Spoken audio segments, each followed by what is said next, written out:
চাকসু নির্বাচনের প্রচারণা শেষ হয়েছে সোমবার। নির্বাচনের সার্বিক প্রস্তুতিও প্রায় শেষ। দীর্ঘ ৩ যুগ পর কাল হতে যাচ্ছে নির্বাচন। বিস্তারিত জানাতে যুক্ত হচ্ছেন রিপোর্টার তারিফ রহমান। সরাসরি যাচ্ছি তার কাছে। তারিফ, চাকসু ও হল সংসদ নির্বাচনের প্রচারণা কার্যক্রম ১৯ দিন পরে গতকাল রাত ১২টায় শেষ হয়েছে এবং আজকে সারাদিন ক্যাম্পাসে কোনো ধরনের প্রচারণা কার্যক্রম চালাতে পারবেন না প্রার্থীরা। এবং আগামীকাল ১৫ অক্টোবর সকাল ৯টা থেকে বিকাল ৪টা পর্যন্ত চলবে নির্বাচন ভোট গ্রহণ কার্যক্রম। নির্বাচনকে কেন্দ্র করে পুরো বিশ্ববিদ্যালয় জুড়ে একটি আমেজ বিরাজ করছে। অর্থাৎ দীর্ঘ প্রায় ৩৫ বছর পরে পুরো চট্টগ্রাম বিশ্ববিদ্যালয়ে এই চাকসু নির্বাচন অনুষ্ঠিত হচ্ছে। নির্বাচনকে ঘিরে বিশ্ববিদ্যালয়ের শিক্ষার্থীদের মাঝে একটি উৎসবের আমেজের সৃষ্টি হয়েছে আমরা দেখতে পেয়েছি। এবং এই যে নির্বাচনের প্রচারণা কার্যক্রমে দেখেছি যে আসলে একদম শিক্ষার্থী শুরু করে পুরো বিশ্ববিদ্যালয় এরিয়াটাই একদম নির্বাচনের যে আমেজ বলা যায় সেই আমেজে পরিপূর্ণ হয়েছে।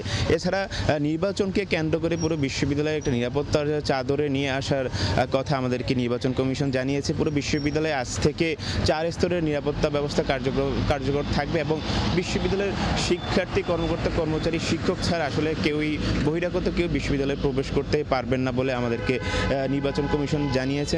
এবং ইতিমধ্যেই ব্যালট বক্স থেকে শুরু করে যেই ওএমআর মেশিন যেটার মাধ্যমে ভোট গণনা হবে সকল কিছুই নির্বাচন কমিশন এসে পৌঁছেছে এবং তারা আজকের মধ্যেই প্রতিটি কেন্দ্রে অর্থাৎ 5টি কেন্দ্রে এই নির্বাচন অনুষ্ঠিত হবে। সেই প্রতিটি কেন্দ্রে তারা তাদের যেই নির্বাচনী সরঞ্জাম অর্থাৎ ভোট গ্রহণের জন্য যে সরঞ্জাম প্রয়োজন সেগুলো পৌঁছে দেবেন এবং আগামীকাল সকাল থেকে এই নির্বাচন আসলে সকাল 9টা থেকে শুরু হবে বলে আমাদেরকে নির্বাচন কমিশন জানিয়েছেন। এছাড়া আমরা দেখতে পাচ্ছি যে পুরো বিশ্ববিদ্যালয়ের প্রতিটি জায়গায় আসলে নির্বাচনের যে একটি আমেজ সেই আমেজ লক্ষ্য করা যাচ্ছে। এছাড়া নির্বাচনকে কেন্দ্র করে কিছু আচরণবিধি লঙ্ঘনের অভিযোগ কয়েকটি দলের মধ্যে হয়েছিল, যদিও পরবর্তী নির্বাচন কমিশন এগুলো নিষ্পত্তি করার কথা আমাদেরকে জানিয়েছেন। এছাড়া আসলে নির্বাচন আগামী কালকে থেকে যে নির্বাচন অনুষ্ঠিত হতে যাচ্ছে সেই নির্বাচনকে আসলে ভোটারদের কাছে প্রার্থীরা জানিয়েছেন যে ভোটাররা যাতে সুষ্ঠু ও সুন্দর পরিবেশে আসে এবং নির্বাচনে তাদের যে ভোটাধিকার সেগুলো প্রয়োগ করে তাদের যে যোগ্য প্রার্থী সেই যোগ্য প্রার্থীকে তারা যেন বেছে নেয়। এই ছিল আমার কাছে চট্টগ্রাম বিশ্ববিদ্যালয় চাকসু হল সংসদ নির্বাচনের সর্বশেষ খবর। চাকসু নির্বাচনের সর্বশেষ খবর জানছিলাম চট্টগ্রাম থেকে।